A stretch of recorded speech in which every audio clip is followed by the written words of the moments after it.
Okay, we're ready to go. Okay. Formally, good morning, good afternoon, good evening, potentially, wherever you all are. Welcome to the Urban Studies Foundation International Workshop, Grassroots Infrastructures and Urban Social Reproduction. This two-day event is supported by funding from the Urban Studies Foundation, an organization that advances academic research and education in the field of urban studies through grant opportunities for researchers and for events like this one, workshops, and seminar series. We'll put their website information in the chat so you can check out kind of what they have going on. They have some great events coming up in June and August, which we'll also link in the chat.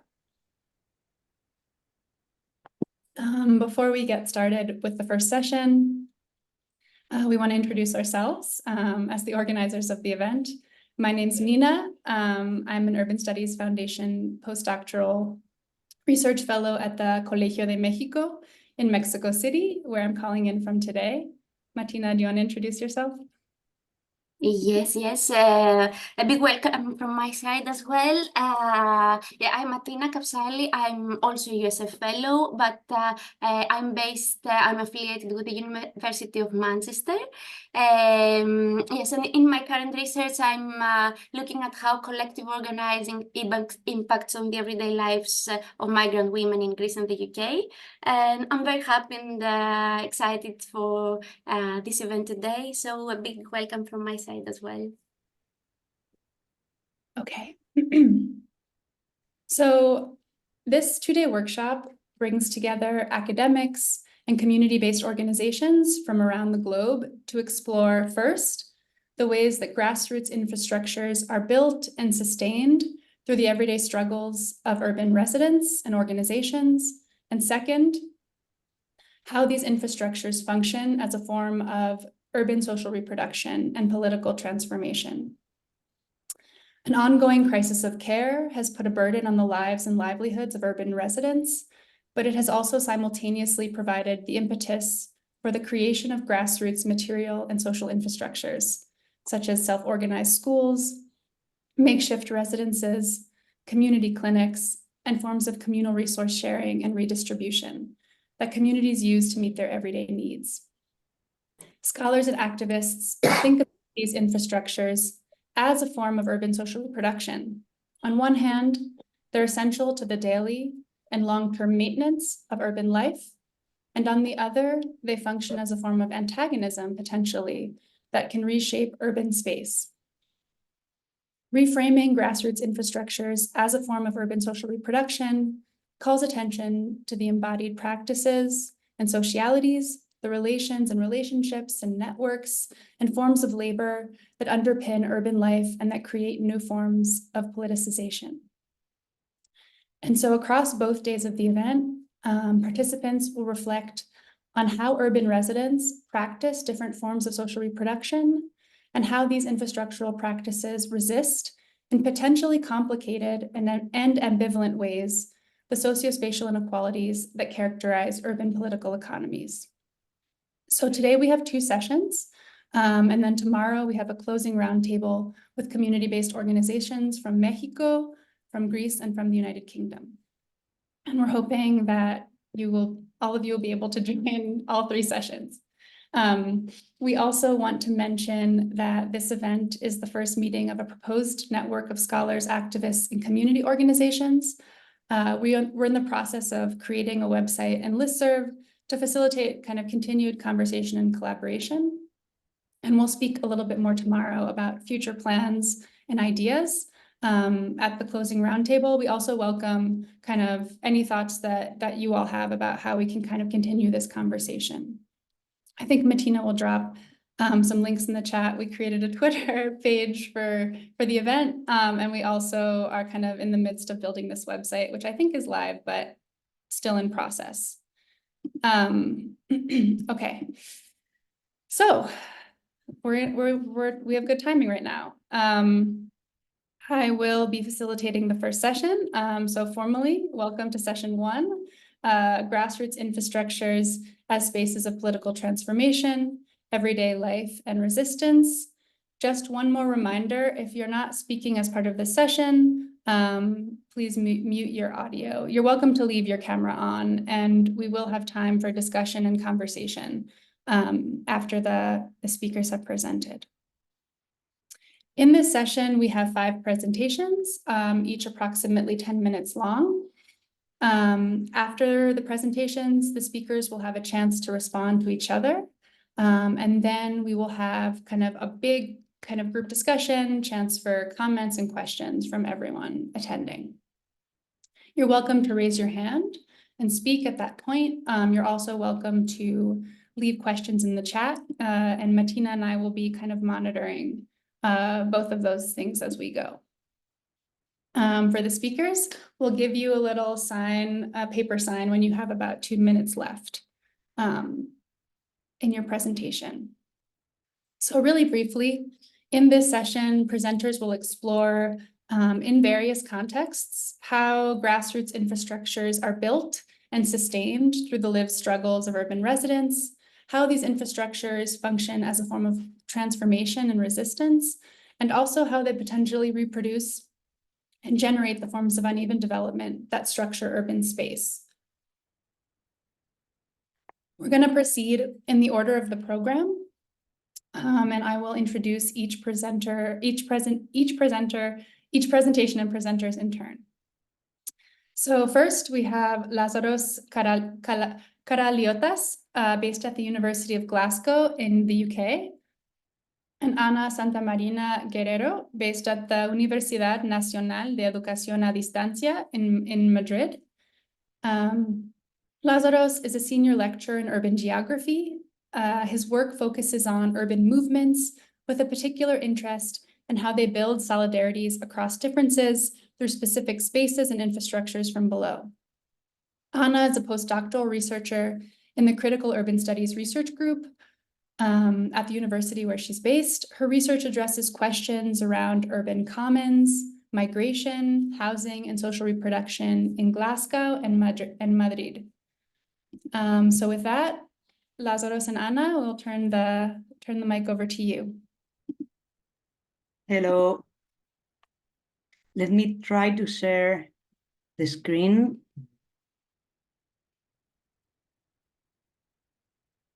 Okay.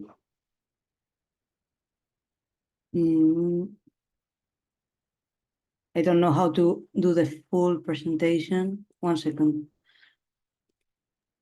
Your time, we're running ahead of schedule, so we have extra time to figure out technical issues. No stress.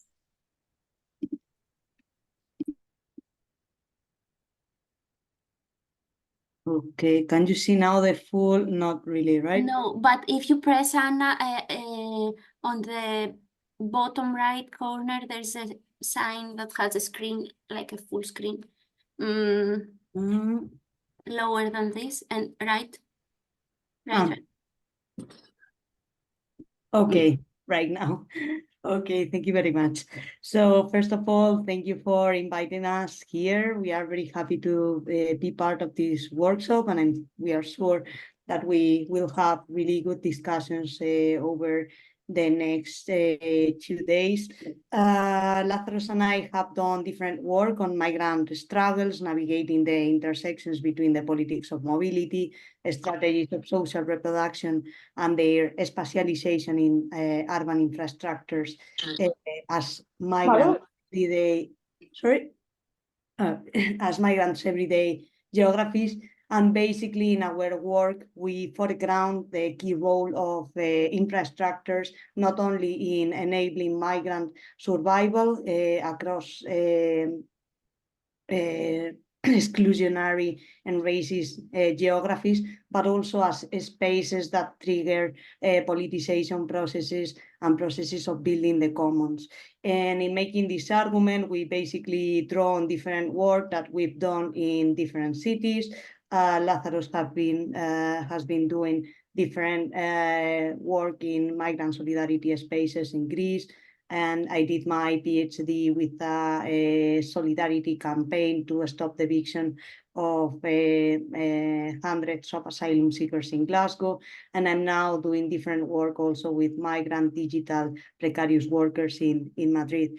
In terms of the structure of the talk, I will start briefly addressing the central role of social reproduction within migrant agencies and forms of struggle. And then Lazarus will move on to an illustration of how these strategies of social reproduction become specialized in different infrastructures that operate as grounds also to articulate solidarities and political struggles beyond survival and reproduction.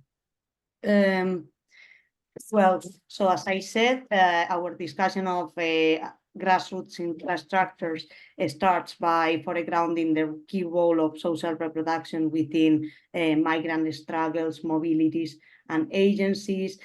Social reproduction has been theorized in multiple ways by feminist theories. We move beyond the Marxist focus on the reproduction of the labor force to kind of engage with literature on the commons that address how social reproduction encompass different practices towards creating the conditions of living, and how these practices often create forms of relating, of commoning that go way beyond the logics of the market and the logics of the state. And we basically argue that this concept, this idea of social reproduction, is central to migrant agencies and to wider forms of Black and Brown political thought and organizing. Entangled in the racialized, gendered, and classed geographies of border violence, migrant struggles are above all a struggle for reproduction, a struggle for creating these conditions of living. And also this idea of reproduction encompassing both epistemological and material questions is integral to Black feminist writings on solidarity, healing, friendship, and also other bodies of political thought and action like Black radicalism, Black Marxism, and so on. And basically, we don't have a lot of time to focus on this because we want to focus on the part of spatialization and infrastructures, but we have looked at different examples throughout our research where social reproductive politics are central to migrant agencies. So, for example, during my PhD in Glasgow, which took place during a racial crisis, which was the pandemic, we have numerous examples of migrant-led collectives initiating different direct support programs in matters such as housing, food, access to internet, emotional well-being, and I explore how all these practices created a whole network of support that became specialized in different infrastructures. We have looked at these kind of more formal ways of political action, but also strategies of survival and social reproduction are informal and are based on everyday kind of relations, and all these ways of relating become specialized in different spaces that at the same time foster multiple politics and politicization processes. So now, Thanks, Anna. I'll share mine because in a typical Greek fashion, I've done edits before actually starting 3 minutes ago. So, okay. Can you see full screen? Yeah, and not like way. That's where I'm supposed to be. Just to extend thanks to Nina and Martina for the invitation. Really excited to be part of the event. And before I go to my kind of brief spiel, as Anna was saying, that's drawing from research I've done in Greece with Martina, and that's also informed by work we are doing with Anna at the moment. So huge thanks for allowing me to learn with you and from you. Now, what I thought I'll do quite briefly here today is think a bit about what infrastructures might be doing in all of this, what's the work that infrastructure performs in terms of both our biological reproduction, but also, as Anna was saying, in terms of politicization. So, yeah, I tend to talk quite fast. If you can shut me up instead of doing that, because I was going to go one tile. So, yeah, just say it. Okay, slow down. Yeah. All right. So various terms have been used to talk about those infrastructures. The workshop uses the term grassroots infrastructures. People have talked about political infrastructures. I'm thinking the work of Leandro Minusin, for example, here. Others have called them infrastructures of solidarity. Irrespective of the name, what I think is important to kind of encompass with a definition is both the physical and the virtual, both the embodied or the peopled, if you like, following terminology from Abu Malik Simon, and the non-human socio-spatial arrangements that actually both enable our reproduction and make the staging of politics possible. Those we tend to associate with kind of fixed structures, but recent scholarship around infrastructure and infrastructures of solidarity has also highlighted they can be mobile, they can be transient, they can be networked. And I think you might ask, why include all of those things together, Lazarus? I think Judith Butler, writing in the aftermath of the Occupy movement, provides a good kind of justification for that by saying that those living and material infrastructures are not only conditioning the action, but take part in the making of the spaces of politics. So for us, thinking about grassroots infrastructures, the task then is to let infrastructure kind of be part of the action. Think about how infrastructures are actually collaborating in staging political actions. And I'm going to provide 3 cuts around that, if you like, drawing mostly from the work around the housing squad in Thessaloniki that Martina and myself have written about. Orphanotrophio was created in 2015, when Greece decided to close its border with Macedonia as part of a broader racialized response to flows of migration to Greece from North Africa, mostly. Okay, so what are those spaces doing then? The key thing that Orphanotrophio has succeeded in doing, and all of those spaces infrastructures are doing, is, I think, making visible what has no business being seen and making audible what previously was understood as noise.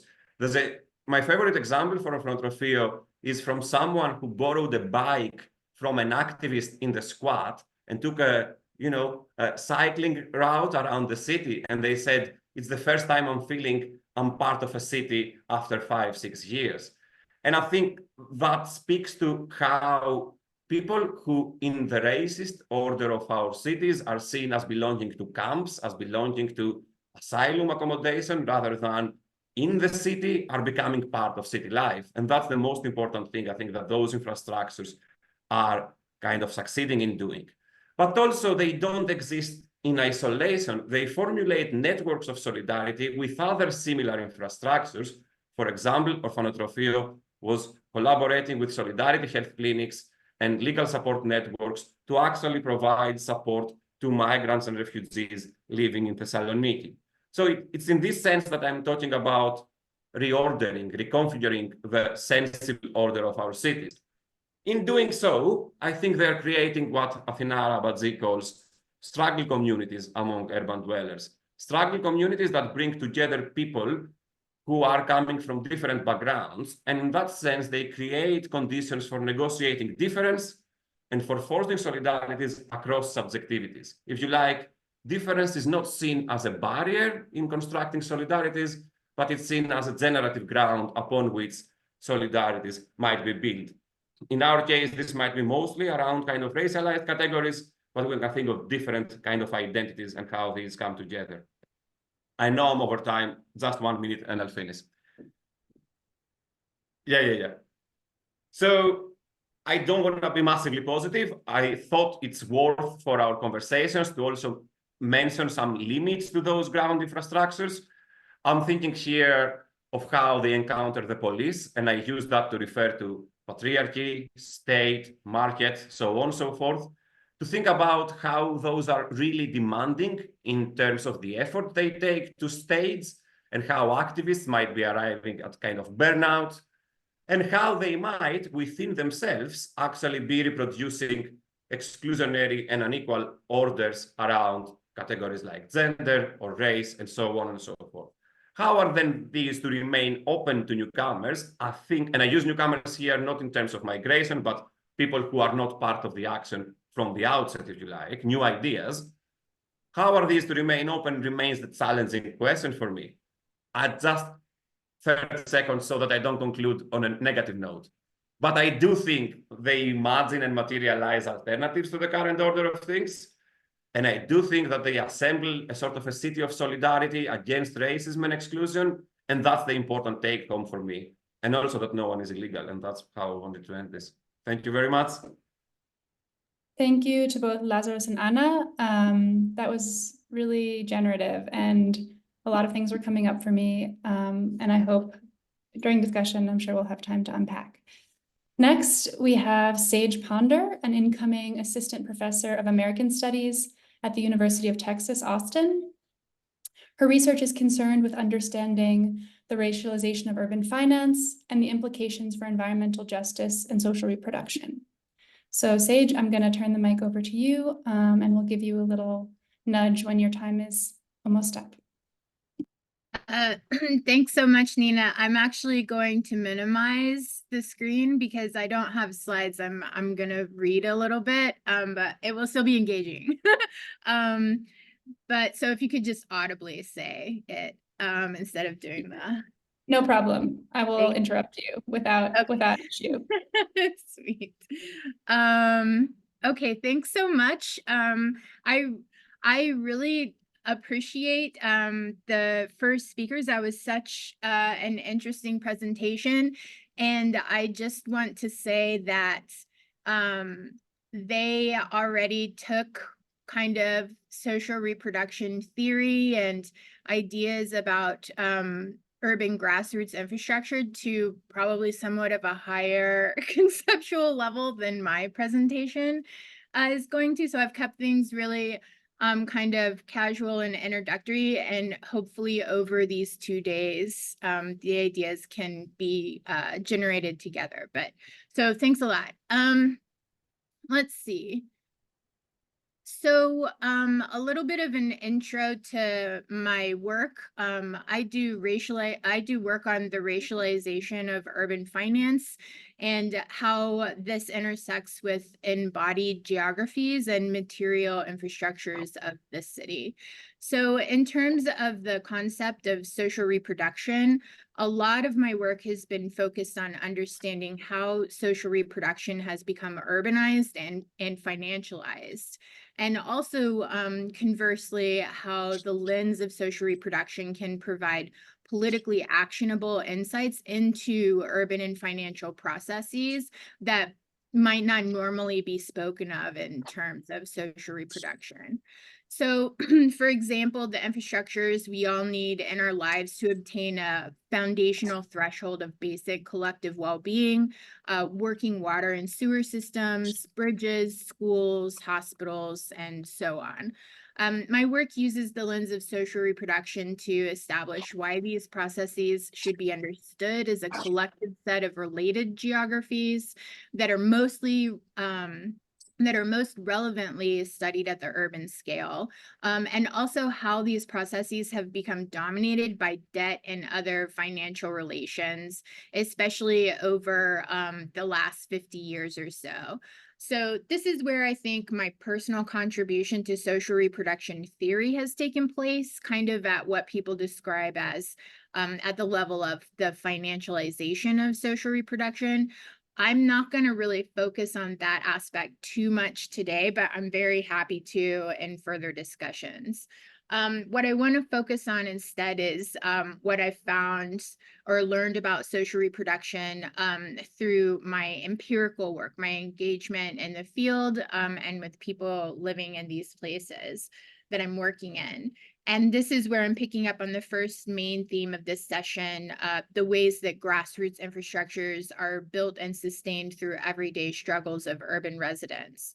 So when I enter the field with a new project, and I'm thinking across 3 projects today, when I enter the field with a new project, I try not to impose this theoretical agenda I have about the financialization of social reproduction onto communities that I'm working with, but rather my main goal is to establish a sense of what needs to be done in the community or in the place that I'm working, how I can contribute to that, and who is already in the community working the angles I'm interested in contributing to. In my experience so far, I have found that while I might have some idea about what particular theory is at work in a particular place, the people living and organizing there are also already working with their own theory of change. So I consider it a responsibility of academics, especially those of us who do field work, to identify cultural and political workers in community, and then to frame one's own research agenda so that it contributes to, rather than extracts from, or even plagiarizes their own efforts already ongoing. So to that end, I just want to shout out a couple of the groups I've worked with in the past. So I just want to make clear, I don't currently have super close ties with these groups, but I do consider myself a friend and kind of lifetime ally and supporter, and occasional co-conspirator. And so Nina, well, actually, I'll just type the links into the chat. That's probably the easiest. Or if you send them to me after your presentation, when it's not so kind of rushed, I can drop them in, if that's better. Oh, would you prefer I do that? Yeah, I'll drop them Okay, in sure. the chat. So the 2 groups that I'm mainly going to be talking about are Cooperation Jackson and SEPA. So Cooperation Jackson is, let me put you back on minimize. Sorry for interrupting myself. Let's see here. Here we go. So Cooperation Jackson is a group working towards building a cooperative economy or a solidarity economy in Jackson, Mississippi. They're largely focused on organizing poor and Black, Latinx, and other people of color in the area around the idea of economic democracy, specifically through workers' cooperatives.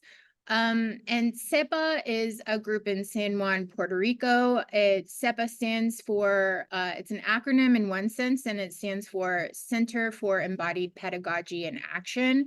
But in Spanish, as a lot of us here might already be picking up on, SEPA also already means tree stump. Or basically the base of one plant that has been cut down, but it's being used to grow new life, new plants, or grafting new things onto it. And the organizers behind SEPA think of that as a metaphor for the kind of work they're trying to do. So they're focused on what they describe as healing justice, and they are intentionally borrowing that term from Black feminists working in the US South. But they're working in the specific context of Puerto Rico, and they use embodiment and what I would kind of think of as other somatic approaches to get at larger social traumas of US colonization and other issues that have specifically impacted Puerto Rico in recent years, like bankruptcy and major hurricanes and natural disasters. So, and then a tiny side-on project that I've been working on recently is also in Jackson with just a loose group of affiliated people, is a small project called the Jackson People's School Project. It's currently stalled, but it was basically due to the pandemic. But it was basically a group of us focused on supplementing educational supports in Jackson to school-aged youth. so that they can learn more about the history of civil and political resistance in the area. It's based on the idea of freedom schools of the civil rights era, and even further back into the past, as Nina mentioned in your intro, secret schools organized for enslaved workers. And these are meant to enable their students to become agents of political and cultural change. So our Jackson People's School project was centered on reading groups and group discussions on texts written by contemporary Black Mississippi authors like Jessamine Ward and Kiese Lehman, who donated books to the group.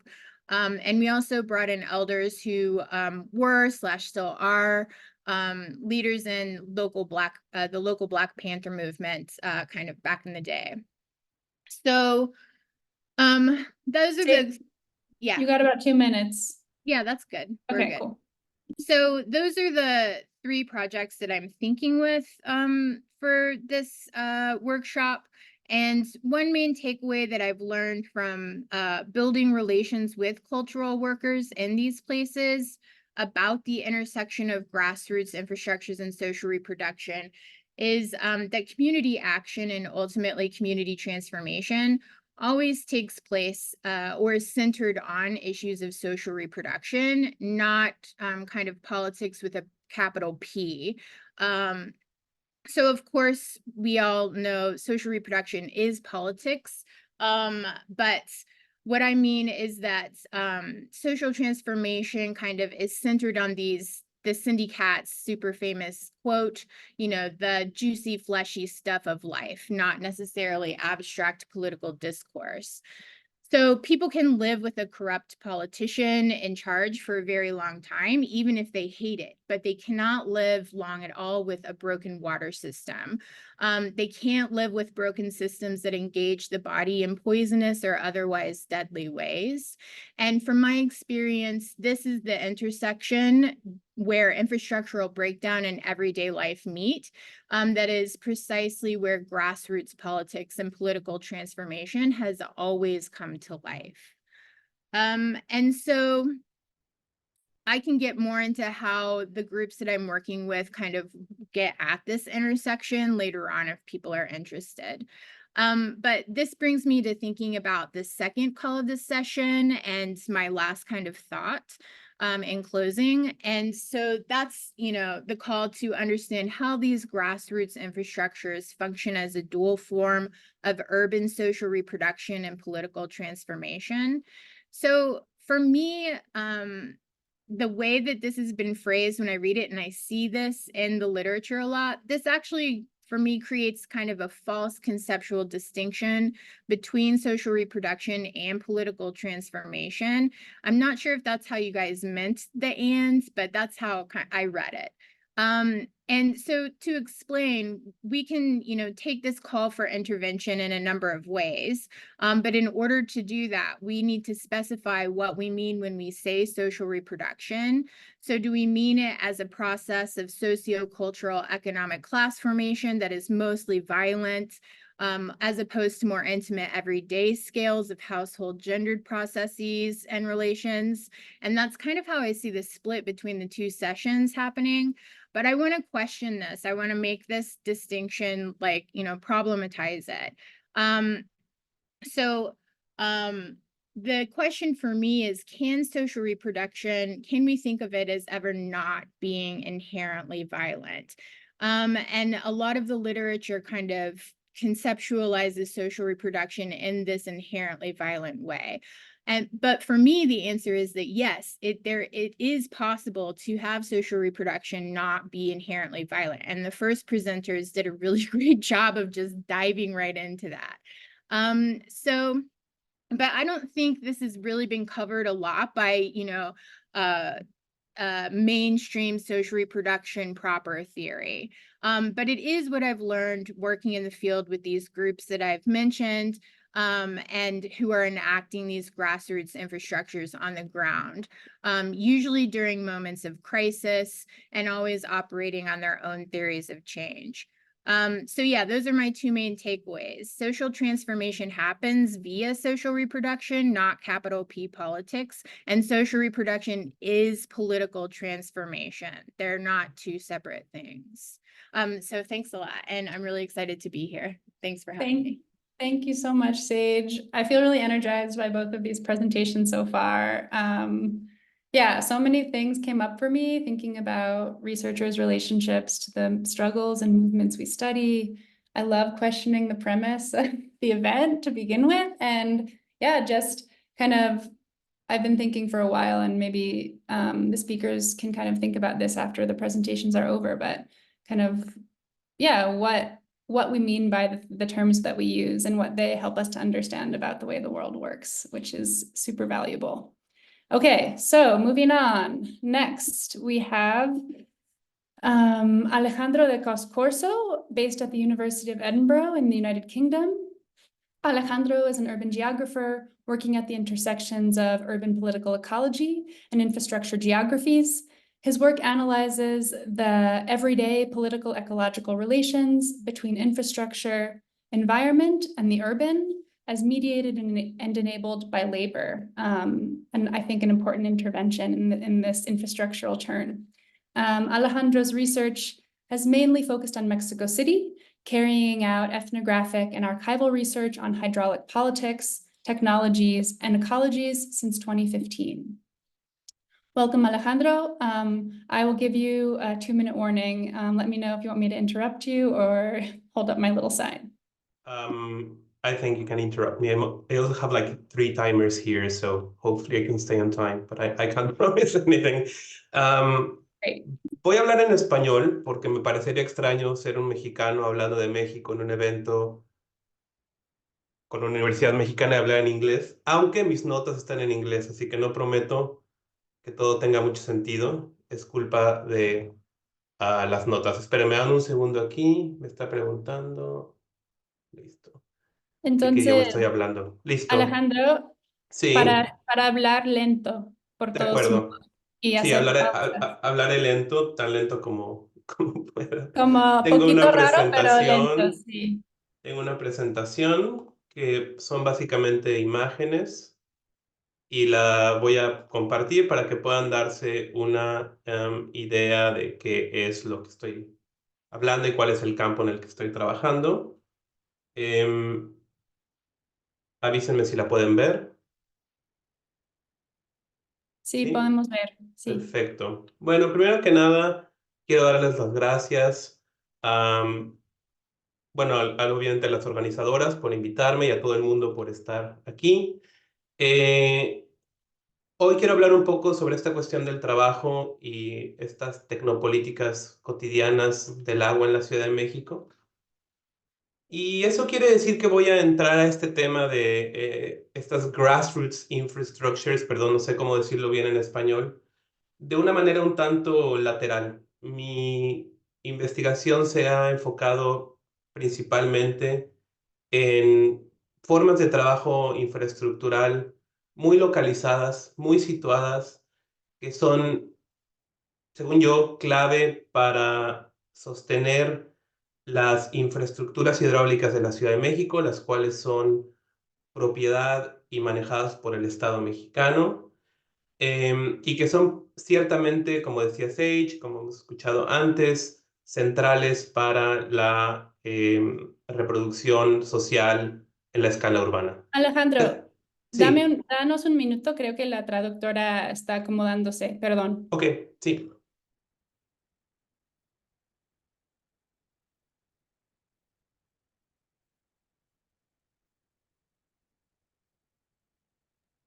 We understand that many of the participants cannot access the English translation. Is that right?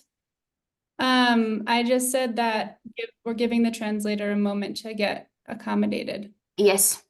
Sorry. If it's too Sí, cumbersome, I can just do it in English. okay, sorry. I? No worries. Alejandro, can you start us over? Is that possible? In English or in Oh. Spanish? No sé si me escucho. Can you start over? I'm sorry, so sorry. Is that possible? Yeah, I can, of course. I just Okay. wonder if I should start over in Spanish or in English. Whatever you prefer, I think is fine. Okay. Just slowly, speak slowly, and yes, whatever you Yeah. prefer.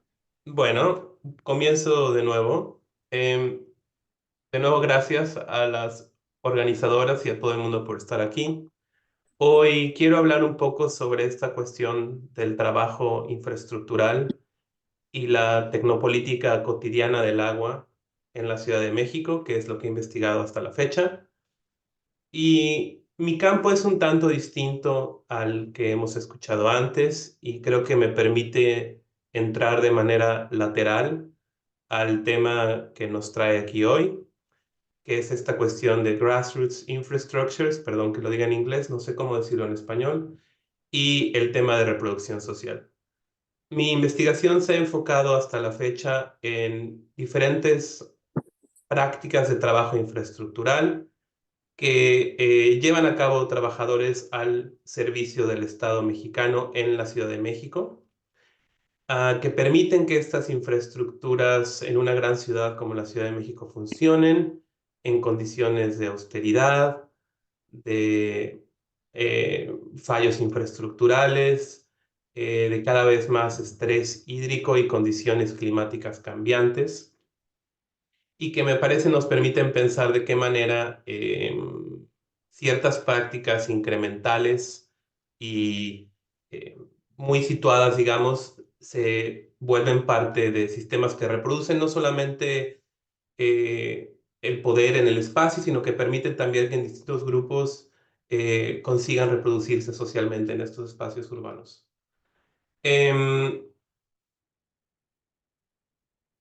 Quiero decir que aunque no me refiero a estas infraestructuras a nivel, digamos, que emergen desde abajo, las formas de trabajo que observo sí tienen cierto nivel y grados de autonomía y de creatividad que emergen en las grietas, digamos, del poder del Estado, a pesar de que lo están reproduciendo y que les permiten al Estado, de nuevo, sostener cierto control sobre estas infraestructuras y permanecer como un actor central que a veces facilita y a veces impide la reproducción social de ciertos grupos en el espacio urbano.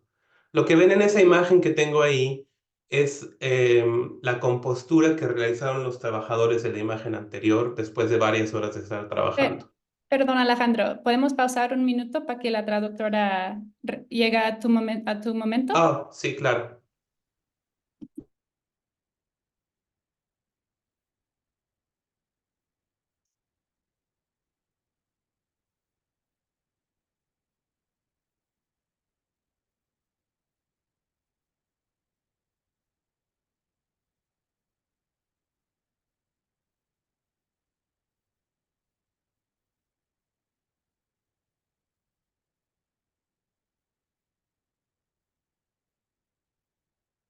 Sorry, give us 1 second. Okay.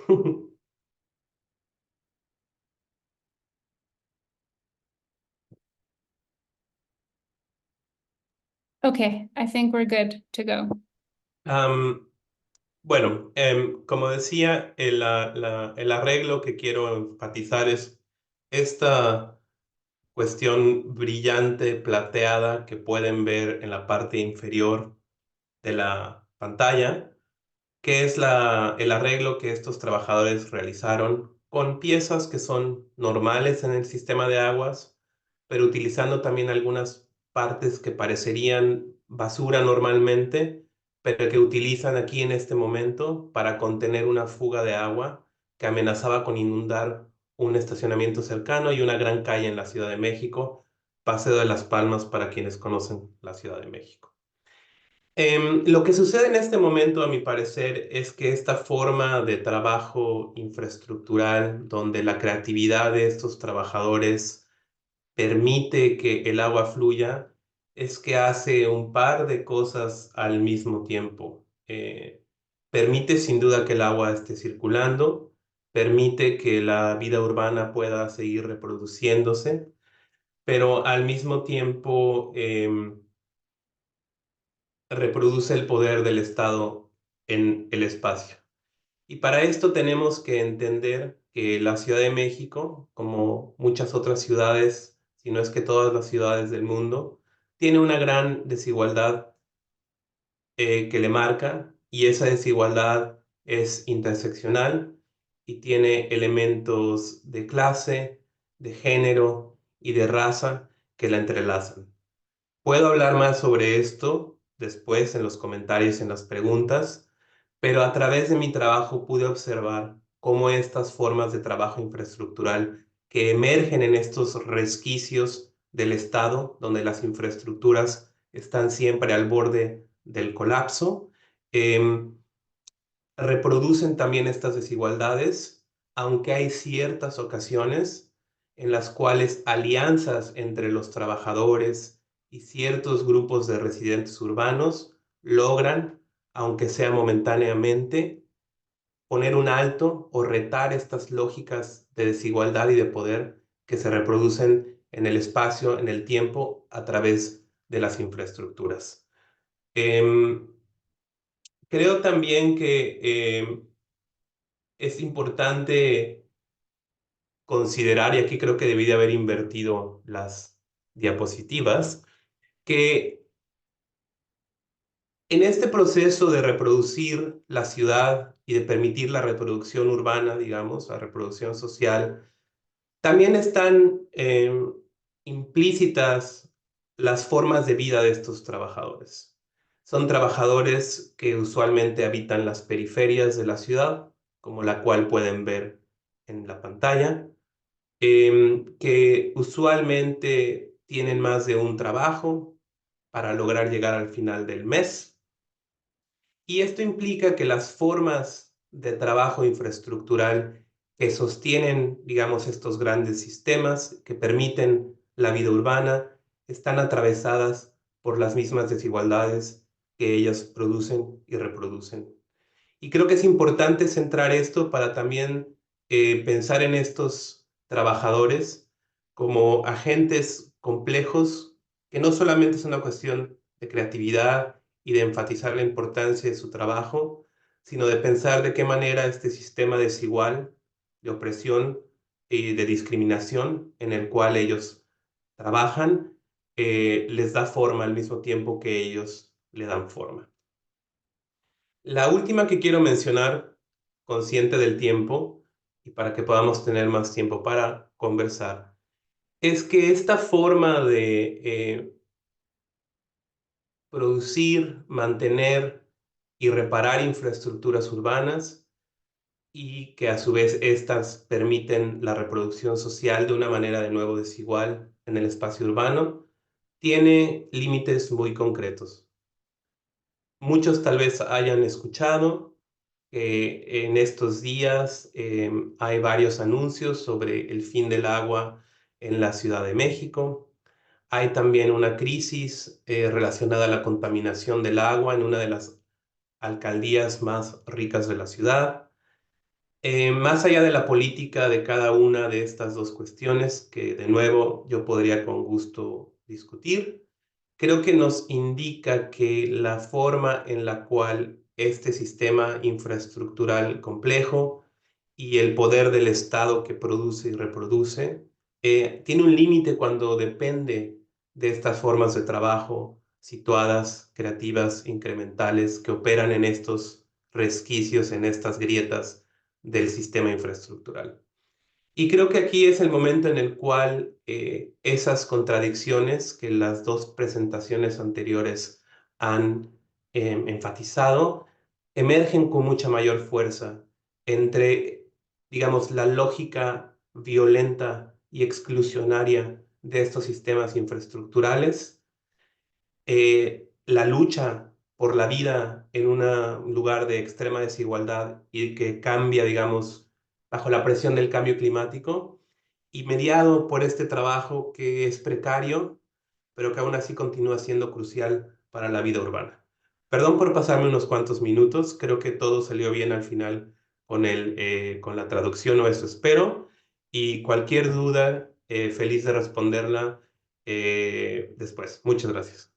Pues no pasó nada de tiempo, la verdad, como que, pues qué bueno de tenerte aquí. Me interesan mucho como tus palabras que usaste y también como que hemos escuchado a lo largo de las otras presentaciones, como ideas de límite, ideas de fricción, de contradicción, de intersección. Entonces, no sé, me interesa pensar en qué nos permite entender como estos conceptos o procesos o prácticas de reproducción, de prácticas infraestructurales de estos límites del Estado que justo describiste. Y sí, como las prácticas laborales, como algo corporal que también están implicadas en estas situaciones. Pues muchas gracias, Alejandro. Next, we have Amy Horton and Joe Penny, both based at the University College London in the United Kingdom. Amy is a lecturer in economic geography. She researches social infrastructures of care and housing, including questions around financing, ownership, and the experiences of the care workforce. With Joe, she's also the author of Disrupting the Speculative City, Power, Property, and Community in London, that I believe comes out in September. So we should all keep an eye out for that book. Joe is a lecturer also at UCL in the Urban Laboratory.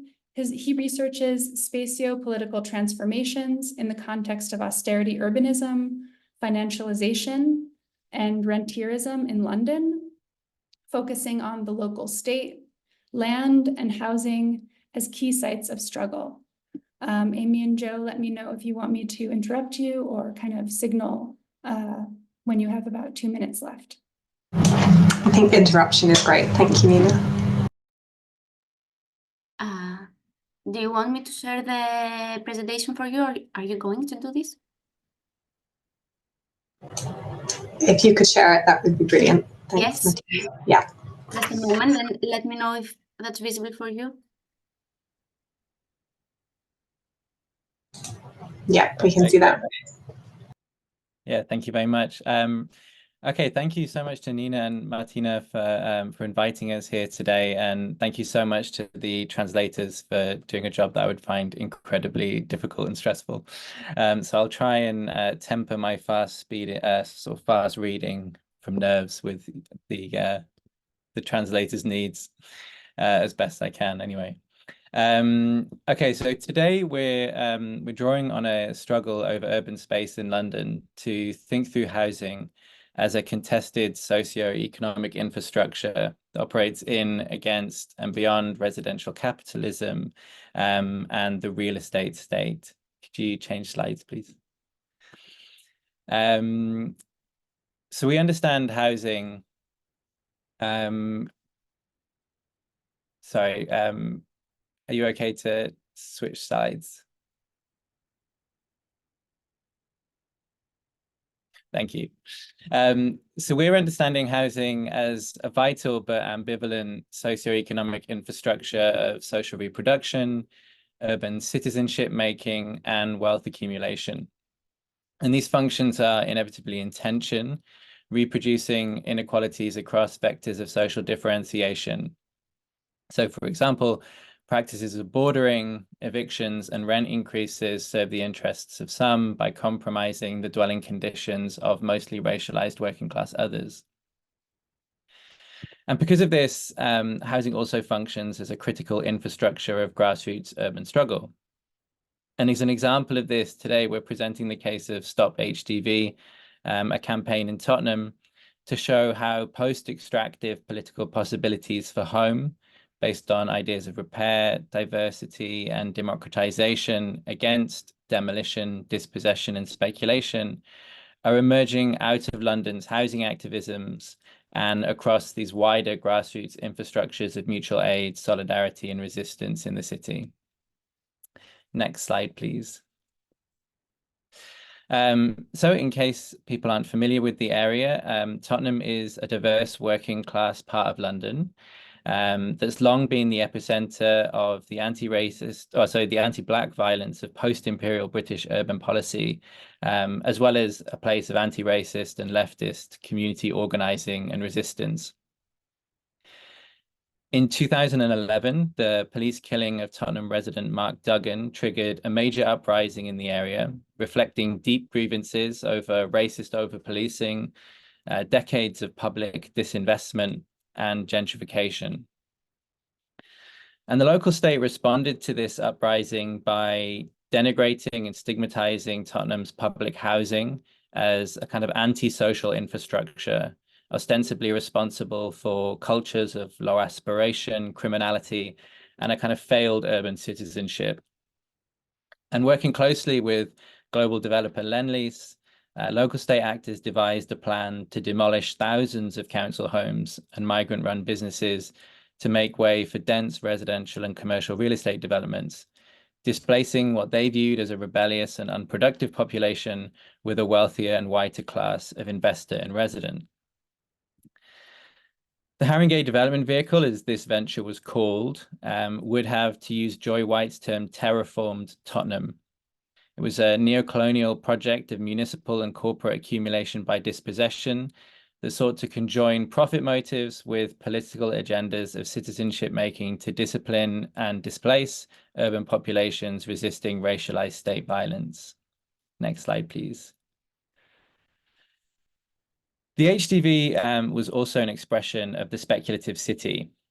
So the increasingly global, though very uneven, trend of governing cities through the inflation and monetization of land values. Over the last few decades, in many cities, deep cuts to local government budgets have coincided with soaring land values and housing costs. And in response, local state actors have increasingly facilitated or led on the speculative real estate redevelopment of place or urban space as a way of financing local state capacity, spending, and to cross-subsidize the provision of social infrastructures. And advocates of this approach in London, especially, or at least, claim that this is the only way of investing in deprived areas, that it delivers much needed new housing as well as more attractive and safer amenities, and that it generates fiscal revenues that are needed to fund welfare services. But many in Tottenham rejected the stigmatization of their homes and communities. They argued that intentionally driving up housing costs and land values was an attack on working class social reproduction, and they foresaw that the promised public investment from redevelopment was not only at their expense, but was also contingent on volatile property markets and the capacity and the willingness of an under-resourced local council to hold a global developer to its word. Next slide, please.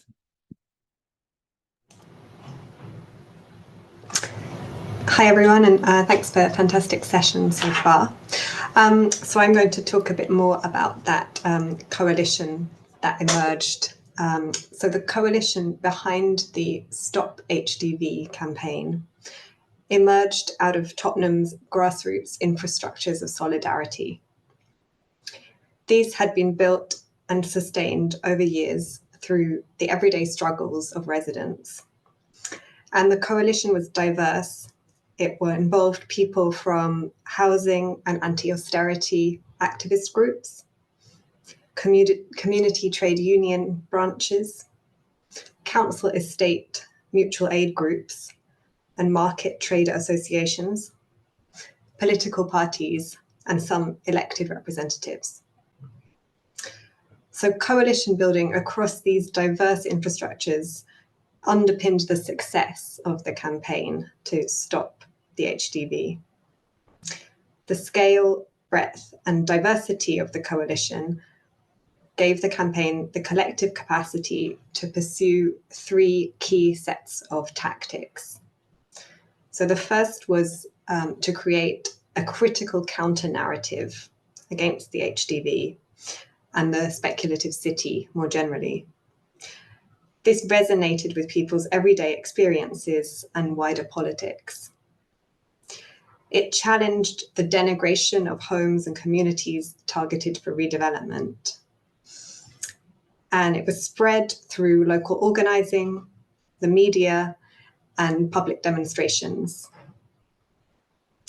So campaigners undermined the local council's epistemic authority and legitimacy, including by discovering hidden information and revealing local state inconsistencies in the policies and promises. So that was one key tactic. And a second was that at the same time, campaigners scrutinized and challenged local leaders in official spaces, including the council chamber and in the courts. And they also politicized and polarized the issue to pressure elected representatives and ultimately erode the leadership's majority in favor of the plans. So those were the key tactics they pursued, but they also created opportunities for fun, friendship, and collective joy. And after 2 years of struggle, in 2018, they won their campaign. The council was forced to abandon the HDV. Next slide, please, Martina. So the Stop HDV campaign successfully disrupted the speculative city, but it didn't produce a programmatic agenda for the future of housing in Tottenham. That said, drawing inspiration from broader movements and research, the campaign's counter-narrative and practices pointed to some post-extractive political alternatives. So first, campaigners rejected the promise of investment through speculative development. London officials have described land as the city's oil, a valuable resource to be tapped, ostensibly for the public good. But whilst exploiting this resource may generate rents, it does so by jeopardizing the social reproduction of the many. Instead of relying on speculative development to cross-subsidize social housing, a post-extractive approach would finance truly affordable housing with public grants funded through progressive taxation and low-cost long-term borrowing. So that would reorient the economy away from property price inflation and private rents, creating breathing space for those currently marginalized by the city's urban political economy. Secondly, the campaigners recognized and fought for their homes as a foundational socioeconomic infrastructure. So in line with the diverse economies framework, they challenged understandings of home purely as assets or housing as a realm of consumption. So as we've said, housing as infrastructure can support the labor and relationships that are central to social reproduction within and outside the home, including unpaid care and political organizing. So these interdependent, context-specific webs of mutual support, survival, and sociality often get disrupted and destroyed by redevelopment.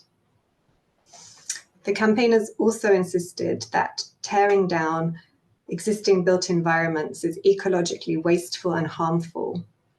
So one of the legacies of the Stop HDV campaign has been a greater recognition of the social and environmental implications of demolition and a greater impetus for the refurbishment and repair of existing homes. Finally, the HDV underscored the dangers of relying on the local state to protect public housing and land in the interests of working class communities. To maintain and improve homes as infrastructures of dwelling and social reproduction, campaigners recognized the need to build power beyond and develop new relationships with the state. They emphasized collective and common forms of ownership and control. So one such approach is the public commons partnership that's been developed by traders, campaigners, and academics around the Latin Corner market in Tottenham. Building on new municipalist experiments internationally, the aim is to blend state resources and electoral accountability with meaningful community control over existing and future social infrastructures. Active and, where necessary, antagonistic relationships between the state and communities can oversee a more bottom-up approach to regeneration that is grounded in respect and recognition for diverse working class forms of social reproduction. That's it from us. Thank you so much, Amy and Joe. I'm going to keep moving us along so that we have plenty of time to respond, for the speakers to respond, and for us all to have a discussion. Our final speaker of the session is Mantha Katsikana, based at York University in Canada. Mantha is a feminist geographer, interdisciplinary artist and activist, interested in issues of social reproduction, urban justice, feminist geohumanities, and DIY media and archiving, as well as collaborative and decolonial knowledge production. Her current research explores the ways that affective geographies of social reproduction are formed through women's and feminized subjects' caring and commoning practices in the urban during the multiple and overlapping crises and ongoing austerity in post-2007 Athens, Greece. Welcome, Mantha. Hi, everyone. Thanks, Martina and Nina, for this opportunity. And please interrupt me in terms of time. So my name is Mantha Katsikana. I'm currently completing my PhD at York University in Toronto, Canada. I come from Greece and I have a background in urban planning. And my PhD, under the supervision of Linda Peak, explores the effective geographies of social reproduction in Greece post-2007. So this PhD came from my own engagement in anti-authoritarian and solidarity political spaces in Athens throughout the years. And I was lucky enough to work with my own communities, especially women and queer folks who organized, lived, and worked in the downtown, underprivileged neighborhoods of Athens. So considering the amount of attention the Greek crisis and the grassroots responses to austerity, but also border regimes brought to Athens, urban politics, being within those movements myself, I started realizing that there was always this neglect towards gender and intersectional analysis of the labor performed, especially in concepts such as contentious politics or the commons, but also a lack of contextualizing of how heteropatriarchy and far-right political violence operated within Greek society in relation to the gender, class, and racialized body, but also how these unfolded in the urban and the discourses around the past, present, and future of Athens and ideas of the Greek nation and a proximity to European identity.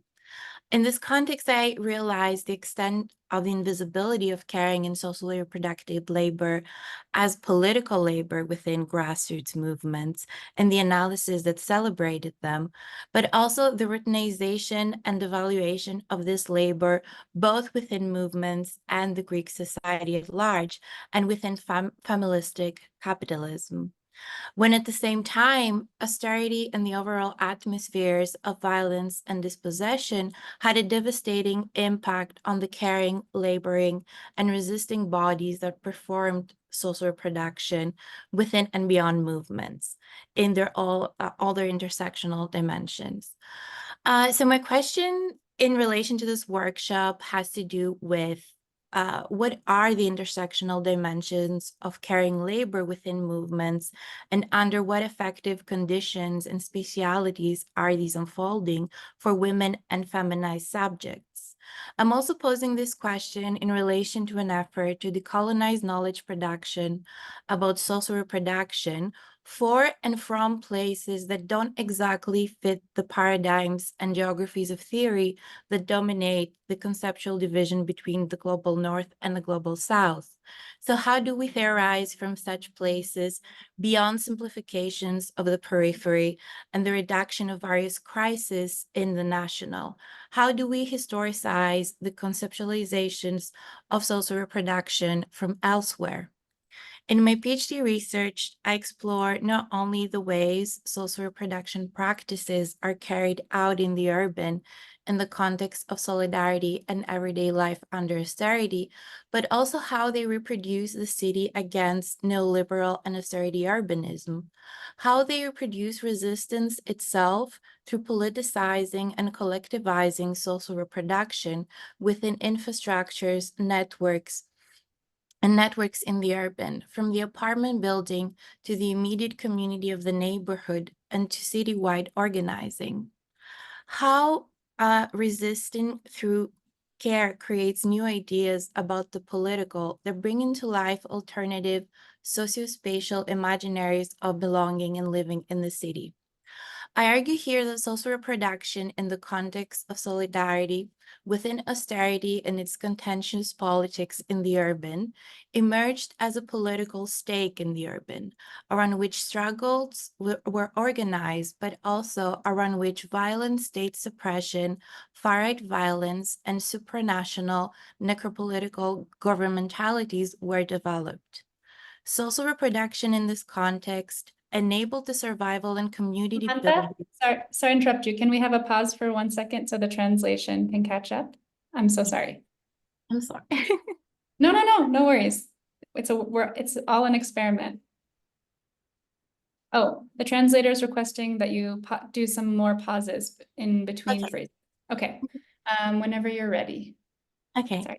so social reproduction in this context enabled the survival and community building not only of precaritized groups, but also marginalized others that were overall not considered as the ideal productive and consuming citizens that could carry out the neoliberal urban agendas of Athens as a creative, entrepreneurial, and tourist-oriented European city, aligning with European Union development trajectories and regimes of governance. The research explored how women and feminized subjects experienced the urban and resisted the impact of neoliberal agendas in their everyday livelihoods, contributing to anti-capitalist placemaking through care, and how they developed effective, specialized knowledges about the urban in order to navigate conditions of extreme hostility in their everyday life and organizing. Social reproduction thus also emerged as a space-time of political encounter in the urban, through which broader political agendas were grounded in everyday praxis, diffusing the momentum of broader political demands and centralized organizing. Social reproduction as a space-time of political encounter did not only unfold solely triggered by the spontaneity of political momentum and urgency of survival, but was also forged through long and intergenerational histories and geographies of political engagement and collective experiences and memories, impacted by not so known or addressed successive imperialisms, forced migrations, long traditions of foreign interventionism that all cemented the far-right parastate in Greece, but also in general political conflict within Greek society and its political sphere, and that argue have always targeted and attempted to regulate social reproduction, its roles and labor as a terrain of political potentiality. Thus, finally, I argue that social reproduction as resistance unfolds through relational and embodied processes and manifests in effective intergenerational pedagogies of resistance through practice within grassroots infrastructures and everyday life. It is through that practice praxis that gender-resisting subjects not only ground their politics in everyday actions across difference, but are also able to situate themselves within a relational understanding of historical time and political imaginaries in the urban, engaging in everyday political decisions that enable day-to-day life. So that was all. Thank you. Thank you so much, Mantha. We have about a little over 20 minutes to have some discussion and questions. I first want to open it up to the speakers. If anyone would like to respond to one of the presentations or something that they heard.